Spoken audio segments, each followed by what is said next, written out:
Dito yung bahay niya. Ay. Tara.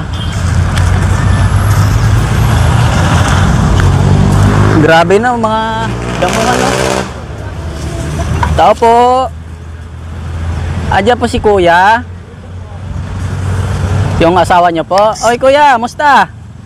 Ay, Si Kuya Warren. yung nagpunta dati. Oo. Yung dito. Dito ka lang nakatira. Ay, yung asawa ko nagpunta sa amin. Dito. Ito yung bahay ni Kuya. Dito ka na nakatira, Kuya? Sandali lang. Sige. Kahapon hinahanap ka namin. Sabi ko, saan kaya nagpunta si Kuya? Namumulot ako ng karton pati. Ito yung mga ibibenta nyo. Hinihingi na lang ako kayo. Ha? Yung asawa. Asawa niya. Nangalaka lang kayo. Pero dito ko dati, pupunta ka rito, nandyan ako. Nandyan. Dito. May tirahan ba dito iba? Wala. Binabawal na nga kami kapatid nung nung caretaker. Pinuntahan na kami. Kanino lupa ba to? Hindi ko kilala. Binabawal na kami, yung mga iba nagtira dito, mga naglalasing, mga nag-aaway. Nag-aaway sila. Dito ka lang natutulog. yan. Paano naman pag gabi wala kayong ilaw? Kandila, may kandila dyan. Kandila? Dito lang. Pero ayos naman. Ikaw lang mag-isa? Kasama yung asawa mo? Ay, dumating nung nung isang buwan na umalis. Isang buwan na. Pero ayos naman dito kasi nakapagluto kayo, no? Luluta. Kumusta naman buhay nyo dito, Kuya? Talagang ganun pati. Sa hirap ng buhay, kahit mga lakal lang mabuhay. Ganun talaga. Yung may kapatid ba kayo? Meron, pero hindi na ako umuwi sa kanila. Bakit?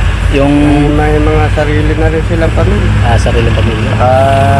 Mahirap din naman.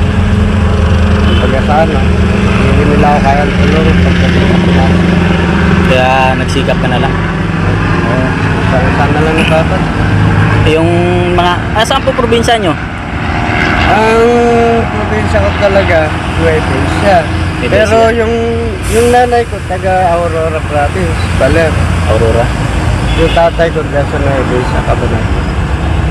Tapos napunta kayo dito. Kung saan kami nakakarating, hindi lang dito. Hindi lang dito, no? Pag halimbawa, pinaalis kayo dito, maghanap na naman kayo ng ibang lugar. Hindi pa naman nagbabalik yung caretaker. Parang parang warning pa lang. Warning pala. Kasi kung talagang na. Pero hindi naman kayo nakakabala kasi nililinis nyo naman yung... Tapos ito. nagtanim-tanim nga ako. May mga gulay naman kayo, di ba? Kaysa naman puro damuhan lang. Pero pag talaga paalisin na kami, lalo na yung may-ari ang nagpunta rito, alam na kung magagawa. Diyan na naman, matulog sa kung saan dyan, building.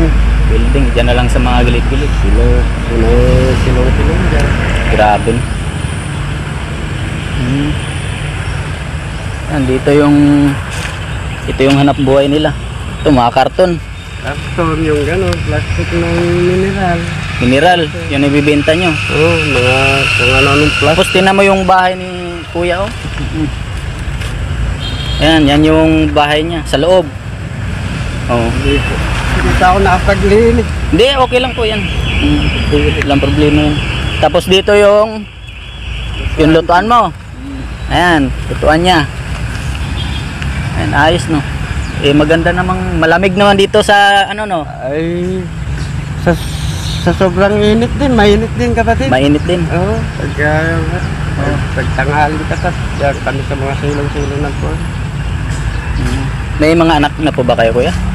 Yung kinakasama ko, may anak siyang dalawa. Yun ang inuwian niya sa Gapan na tagal bumalik dito. Doon sila sa Gapan, yung anak mo?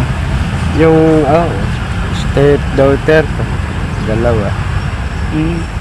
Pero hindi na siya umuwi dito? Ayan, Hindi ka naman niya pinabayaan? Ganun. Mahigit sa bandi mo eh. Andito nga siya. Eh, nagpunta dyan sa ano. Parang naman niya. May pamilya na rin, no? Ganun talaga. Nung Grabe. pang hinihintay namin siya dito. Yan. Ito, maka ilang benta na yan pag naibenta mo? Eh, sa mura ng kwang ngayon, ang kilo nito, 2 piso lang. 2 piso. Hindi yung 100 kilos, 200. pesos lang. 200. Ay, kwan na Grabe. yan. Ala, Pero sa isang araw, maka ilang kilo kayo? Abot kayo ng eh, 100? Hindi. karamihan namumulot ako ng ganyan gabi. Kasi gabi naman yung ano talaga, yung pagkatapon ng basura. Sa basura, gabi. Tapos iniipon nyo lang hanggang sa dumami siya. Ay, hinihingi naman nito. Ay, meron pa naman akong konting pera dito. 300. Ayun, ay kailangan nilang ano. Hindi ako, benta. Ibigan ko sila. Kaibigan no? Ano palang pangalan mo, kuya?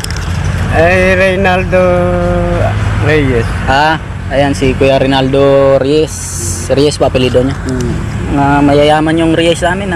Jun na lang. Ray Junior kasi ako. Jun Reyes. Ayan. Buhay ni Kuya Jun. Sana naman lang bibigyan kita ng kahit kunting tulong, kuya. Para financial mo naman. Salamat. Oo. Yan.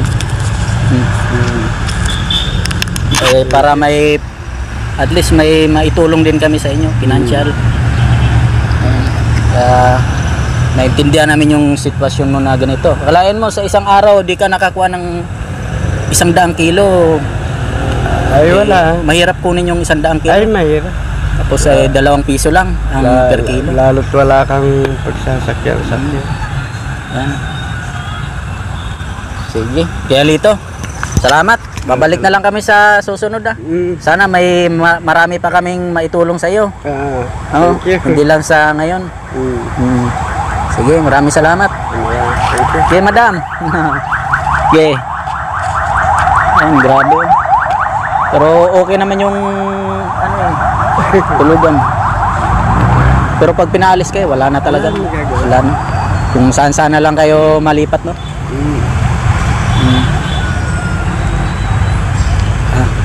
Sige, salamat kayo ulit. Yan lang din po sa ganito lang din ako.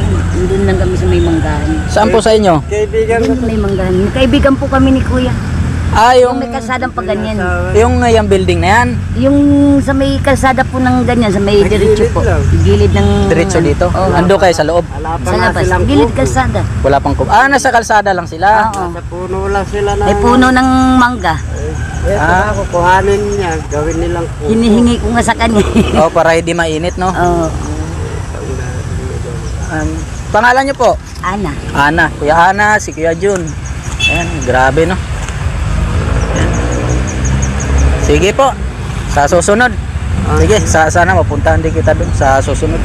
Para... Yung kausap mong isa dyan nung kan, hanggang kami, ala, eh. Ewan ko sa nagpunta. Nakita mo rin sila. Kahapon, hinahanap ko sila kahapon, di ko naman nakita. Ang nakita lang namin yung mga bata naliligo. Kaya tinatanong kita kung saan ka. Parang wala ding tao, kaya dumiretso ako dito kahapon. Natakot din ako, bumalik po ako kasi Sa loob. baka may aso. Ay, sabi ko wala. baka may aso, tara balik tayo doon. Ayun po. Ay, gusto ko nga, may alaga akong aso. Wala naman akong makuha. Gusto nyo aso? Kahit yung askal lang. Askal. Sige, maraming salamat. Next time ulit pag may sana pag may maitulong kami sa inyo. Ayan, pupunta kami dito. Sige po. Ate Ana.